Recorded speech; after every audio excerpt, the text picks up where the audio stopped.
Study IQ IAS, अब तैयारी हुई affordable. Hello students, study IQ presents the podcast में आपका स्वागत है। आज के एपिसोड में हम पब्लिक इंटरेस्ट लिटिगेशन यानी PIL के कंसेप्ट को डिटेल में डिस्कस करेंगे। सर, PIL क्या होता है?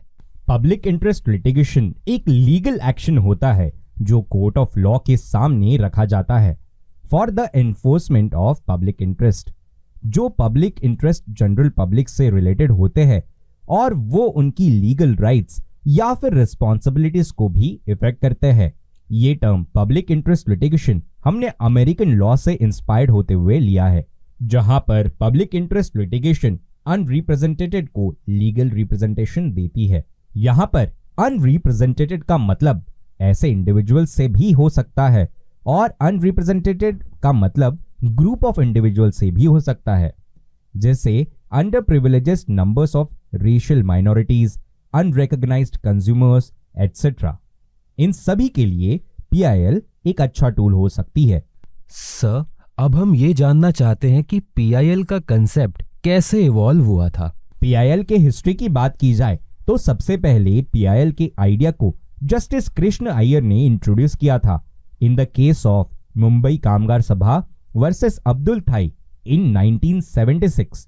उसके बाद 1979 में खातून वर्सेस स्टेट ऑफ बिहार एक ऐसा केस था जहां पर पहला PIL केस फाइल हुआ था जिसको पब्लिक रिकॉग्निशन मिला।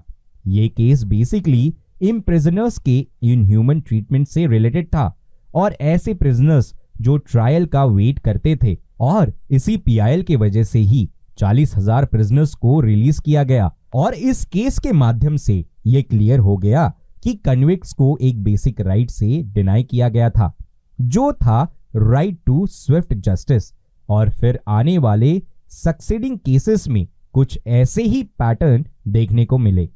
नेक्स्ट केस थी SP Gupta versus union of India, जिसमें जस्टिस PN भगवती ने यह इंश्योर किया कि PIL को क्लियरली आर्टिकुलेट किया जाना चाहिए। मोreover, PN भगवती की इस केस की वजह से PIL मूवमेंट में एक नया फेज भी देखने को मिला, जहां पर इस जजमेंट के डिसीजन के बाद PIL एक पावरफुल टूल बनकर उभरा, जिसके द्वारा पब्लिक ड्यूटीज को एनफोर्स किया जा सके जहां पर कोई भी एग्जीक्यूटिव एक्शंस पब्लिक को हार्म कर रहा हो। नेक्स्ट केस है MC Mehta versus union of India case. इस केस में गंगा वाटर पोल्यूशन के अगेंस्ट एक पब्लिक इंटरेस्ट लिटिगेशन को इनिशिएट किया गया ताकि फ्यूचर में गंगा के पानी को कंटामिनेट होने से बचाया जा सके।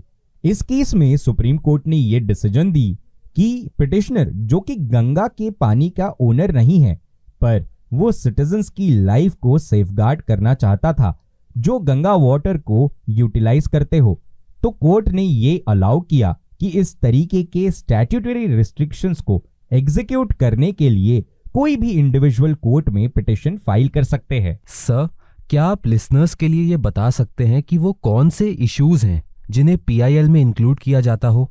डियर लिसनर्स, PIL में टेम्पररी वर्कर्स के एक्सप्लॉयटेशन को भी इंक्लूड किया जाता है जब उन्हें मिनिमम वेजेस ना पे किए जाए। वुमेन के अगेंस्ट ब्रूटल एक्ट्स को भी PIL में इंक्लूड किया जाता है। जब एनवायरनमेंट के पोल्यूशन की बात आती है और इकोलॉजिकल इक्विलिब्रियम को डिस्टर्ब किया जाता है, तब भी PIL के अंदर इश्यूज कंसिडर किए जाते हैं।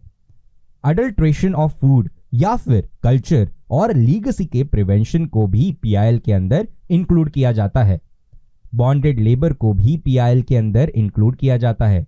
इतने सारे वाइड मैटर्स को, जो कि बहुत ब्रॉडली डिफाइंड है, उन सभी को PIL के अंदर इंक्लूड किया गया है ताकि अगर कोई भी सिटीजन, या तो वो अग्रीव पार्टी हो या फिर ना हो, फिर भी वो लार्जर पब्लिक इंटरेस्ट के लिए PIL फाइल कर सकते हैं। सर, अब हम कुछ सक्सेसफुल PIL केसेस के बारे में जानना चाहते हैं।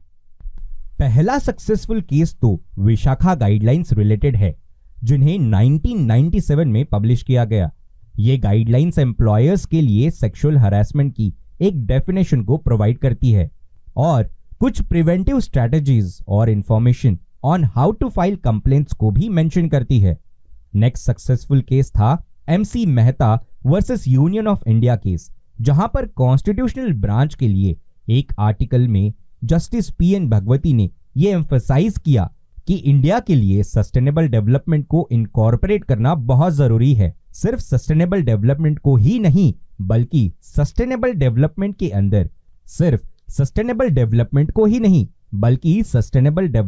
अंदर पोल्यूटर पे प्रिंसिपल को लागू करना भी जरूरी है, क्योंकि जो इंडिविजुअल या ऑर्गेनाइजेशन हमारे एनवायरनमेंट को हार्म पहुंचाए यानी पोल्यूट करे, उसे पनिश करना भी जरूरी है। नेक्स्ट इंपॉर्टेंट केस है शीला बारसे केस। इस केस में सुप्रीम कोर्ट ने ऑर्डर दिया कि वुमेन प्रिजनर्स को सेपरेट पुलिस सेल में रखा जाएगा ताकि उन्हें एडिशनल अब्यूज और सफरिंग से प्रोटेक्ट किया जा सके।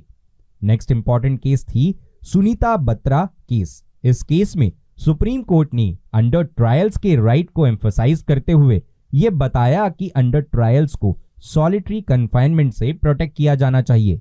नेक्स्ट केस है इंदिरा साहनी केस। इस केस में कोर्ट ने ये रूलिंग दी कि एक बार अगर कोई ग्रुप किसी सोसाइटी के अंदर सफिशिएंटली रिप्रेजेंट हो जाता है तो इस सिस्टम के टेन्योर 10 साल से ज्यादा नहीं होना चाहिए। फिर 2014 की नालसा के केस में कोर्ट ने उन इंडिविजुअल्स को एक्नॉलेज किया जो थर्ड जेंडर के रूप में आइडेंटिफाई होते हैं, और सुप्रीम कोर्ट ने उन इंडिविजुअल्स के लिए फंडामेंटल राइट्स को अपहोल्ड कर दिया।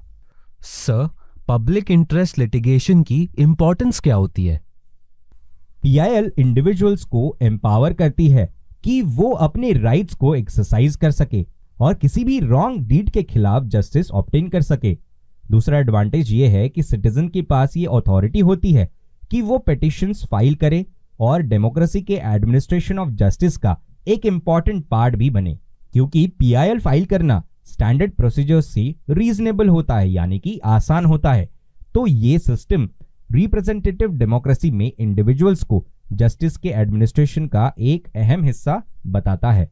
पीआईएल हर सेक्शन, कम्युनिटी या फिर ग्रुप ऑफ इंडिविजुअल्स के राइट को प्रोटेक्ट करता है इन कॉम्प्लेक्स सिचुएशंस ऑल्सो, और पीआईएल जस्टिस के प्रोसेस को ज्यादा डेमोक्रेटिक बनाती है by allowing some individuals with necessary resources, ताकि वो पिटिशंस को सबमिट कर सके, सिर्फ अपने लिए ही नहीं बल्कि उन सिटीजन्स के लिए भी जिनके पास रिक्वायर्ड रिसोर्सेस नहीं है टू ऑब्टेन दैट जस्टिस।